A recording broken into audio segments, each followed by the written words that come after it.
In the village of Bodalovo, the clock in almost every house is set to Budapest time. Televisions are tuned to M1, Hungary's main government-controlled news channel, which covers the world from the perspective of Hungarian Prime Minister Viktor Orbán. The language spoken on the street, in church and at school is Hungarian. However, Bodalovo is located in the westernmost corner of Ukraine.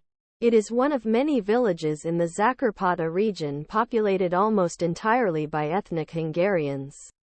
Ukraine's small Hungarian community is in the spotlight as Orbán threatens to veto Ukraine's plans to begin EU accession talks next week.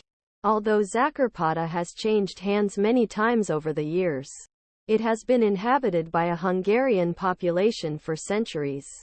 Since Ukraine's independence in 1991, local Hungarians have had an uneasy relationship with their homeland. Unlike almost every other region of Ukraine, many people here feel little connection to the war in the country's east. This is not our war. Janos and Bella, two strong men in their 60s, agreed one recent evening as they saw the Palinka moonlight in the house where Bella had lived all his life. This is a phrase that appears again and again in Zakarpata. One villager said he admired Orbán Vladimir Putin, whom he saw as a real man who stood against the gay and transgender lobby in the West, which is frequently claimed in Hungarian Russian state media. He said Volodymyr Zelensky was a clown.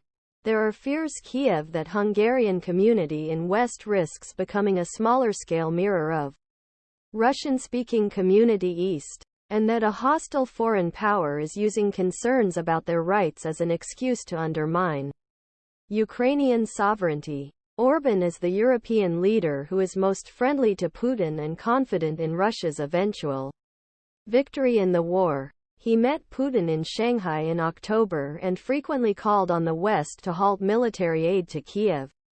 For many Hungarians, the revival of Ukrainian national pride risks the forced integration of their community. We are Ukrainian citizens, but we want to be able to speak our native language. We are not tourists here, said Zoltán Babjic, mayor of the Hungarian majority town of Berehov. With a population 25,000, many people in Berehov do not support the war. The dispute over linguistic and other rights of the Hungarian community in Zakarpata has poisoned relations between Kiev and Budapest for years. Orbán's nationalist government has poured money into region, offering local Hungarians financial subsidies as well as passports that are technically illegal in Ukraine. Newly formed Hungarian citizens tend to vote overwhelmingly for Orbán's Fidesz party in elections. Hungarian state television frequently complains about the crackdown on Hungarians in Ukraine, often using terminology reminiscent of Russian propaganda about Ukraine. Ildikó Orosz, rector of a Hungarian language institute in Berehov, accused the Ukrainian government of exercising power in